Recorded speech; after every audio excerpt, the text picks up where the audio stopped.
implementation of those plans through hands-on work, grant writing, and raising funds. All told, the foundation has contributed over $500,000, and the BLM's deferred maintenance program has contributed nearly $2.5 million for preservation work to restore the ranch house and the other 7 buildings in the headquarters. The foundation's education program was launched in 2004, where 45 students and 4 teachers from a Tucson middle school traveled to the ranch for an intensive day of learning.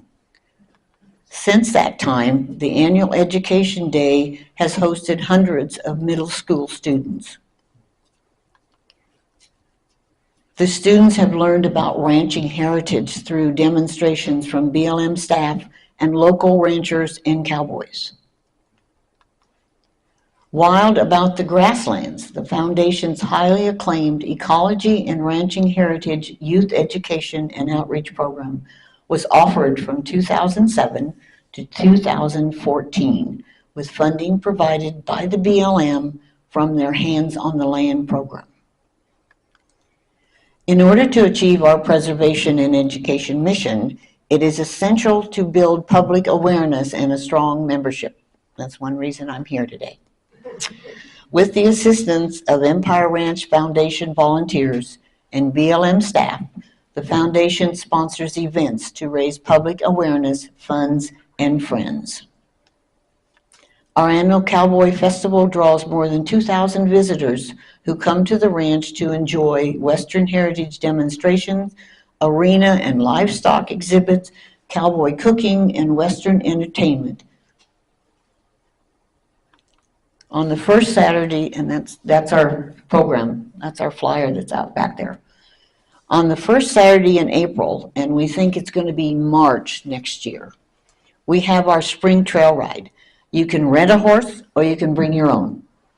It's a great way to experience the beauty of the Empire Ranch and the Los Cienegos National Conservation Area. Last year we made it a 1.5 hour ride, and we took 2 groups out of I think 45 to 50 riders. Okay. Go ahead. Okay. On the 1st, in July, we celebrate National Day of the Cowboy at the ranch. It is a free family event with demonstrations, preservations, ranch tours, and because of the heat, we've had several medical incidences that I've had to take care of, so we're trying to change that to another cooler month. That is the actual day that Oklahoma, their association, does have for the National Day of the Cowboy, though. So that's why we kind of tried to do it that way. They just didn't know about Arizona. Each summer, classic Western movies are celebrated and shown outdoors at the Empire Ranch. It includes knowledgeable presentations by guest speakers and with audience participation invited.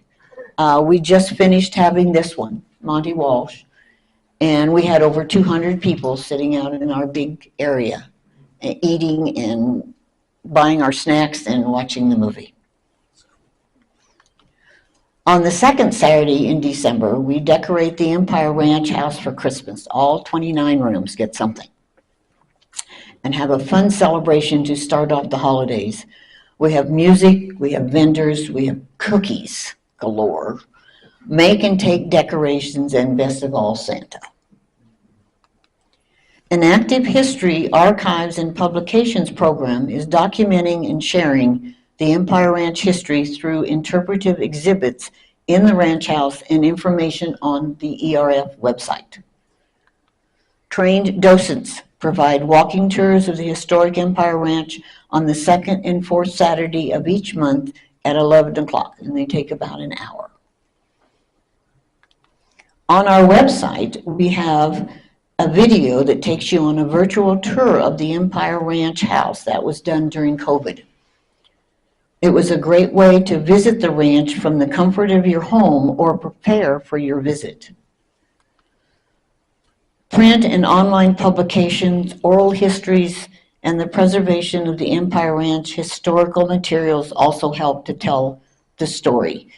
And because we're going to be celebrating 150 years next year, we're going to have several new events. But what we are having is there is a new book being published, and it is the biography of Walter Vail.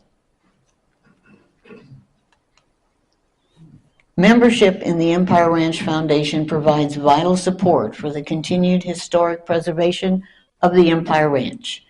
Annual membership begins at $35 and keeps you informed through online newsletters, which we call e-blasts, and invitation to events with the flyers. And like I say, most of our events that you come to, other than the trail ride, you actually don't have to spend any money at all to come to them.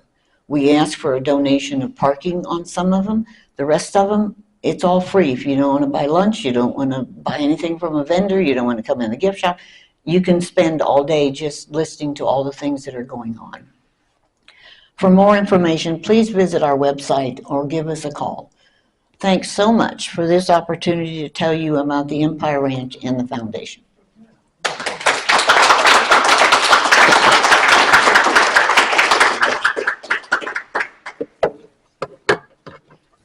Any questions?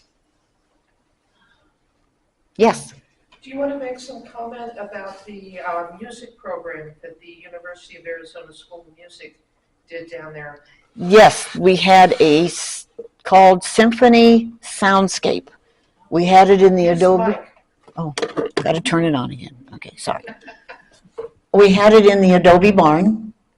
They made an actual symphony of the stuff out there, and it was well received. We'd like to do it again, and I think they've done it one other place. They did it in Patagonia at the Opera House. They did it in a couple places up here in Tucson. I've seen it more than once. Yes. Obviously, it's fantastic. Yes, it is. It's utterly fantastic. So, and yeah, if you guys could get them back. Yeah. Well, it just happens that our board, we've got about 6 people that have either retired from the U of A or are still working there. So that always helps, doesn't it? Any others? Yeah, Yes. is it open every day? It is open 24/7, although from dawn to dusk. You do not want to be out there at night unless you are an amateur photographer and are taking gorgeous pictures of the Milky Way, because it is black out there. We have site hosts through the BLM. They can spend 6 months, and they actually interview them. And so we have a site host right now that will be leaving in October. Another site host will come and will stay until April. These two site hosts, they're husband and wives, like it so much that they want to do it continuously. So the site host is going to leave us in October soon, is going to San Pedro for the 6 months. Now, the other gentleman that's coming in October with his wife, he has been dedicated because his career was photography. He is the official photographer for the BLM. So when he leaves our place, he goes to another one of the BLM places where he can take pictures, photographs, and he takes gorgeous photographs. But it is open 24/7. We have self-guided tours, and each room has got a description of the room, the preservation, the architecture, and what it was used for. Because when you started creating rooms, then the other rooms you left weren't bedrooms anymore. They were something else. One was a commissary for the cowboys to get extra food and stuff. So each one of them have changed. When you say it's open 24 hours, can you go in the house? Yes, the house is not locked. No, there's only two places that the house is locked up. And that one of them is the tax shed, which isn't even the house. And the other one is the office. And so coming for a docent tour, then you get to see those 2 rooms too on top of everything else. And the rooms have like period pieces of furniture and stuff like that? Everything. And you can tell when you do interpretation, you literally have to stay with the years. So the first part of that house is Walter Vail's era. Therefore, you can't have anything really modern in it. The other half is like, it went as far as 1969. So you've got different things, although you've still got, because Walter's the one that built all those 29 rooms.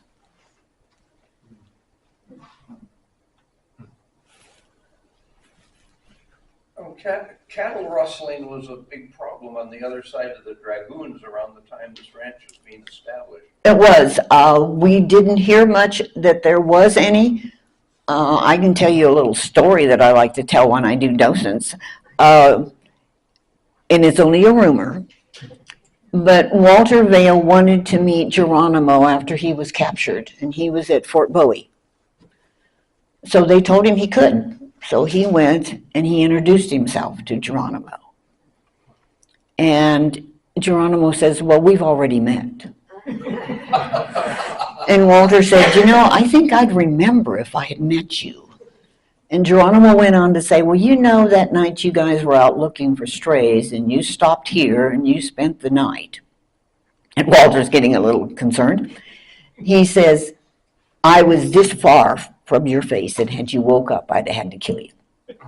Now, whether that's true or not, we don't know, but it's a good story. Love it.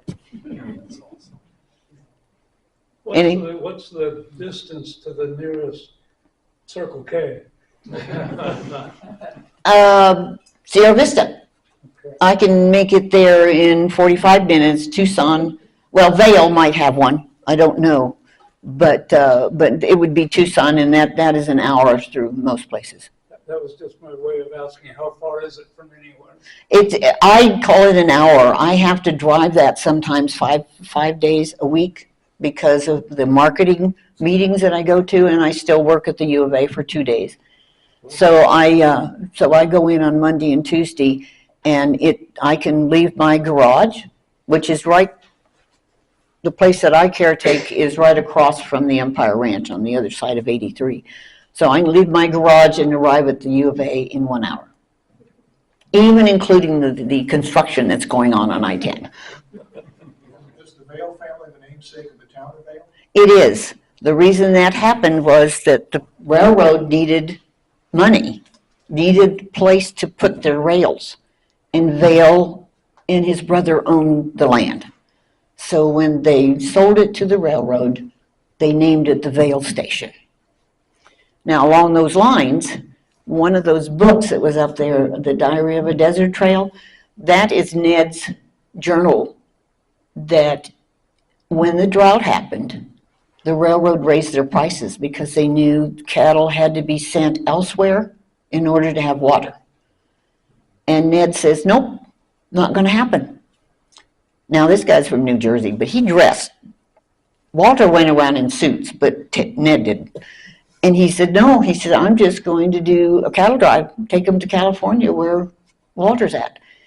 And he did. And so that book it's a little tiny book, but it's his journal, because I think it took 9 months.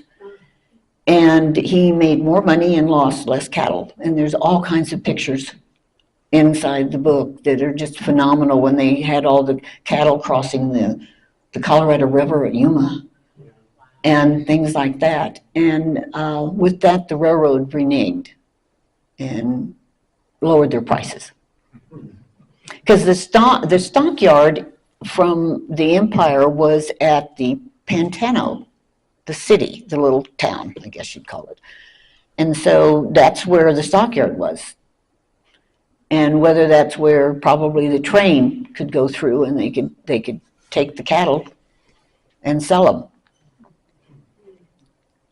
But he did that, and he was rather proud of himself. And the land in California that Walter bought, some of the land that he leased for a while was on Catalina Island. And there is a pier there that's called the Vail Pier. Then their house was built on an island called Santa Rosas, and that is now a state park. They actually had to take that away from the Vails when they made it a state park. So that's why the book, his biography, is so interesting because of the 2 states that he moved to. And if you're ever in Temecula, California, The museum there has a lot of Walter Vale stuff. Any more? Well, thank you again for coming. I enjoyed it. Thank you, Marty, so much. That was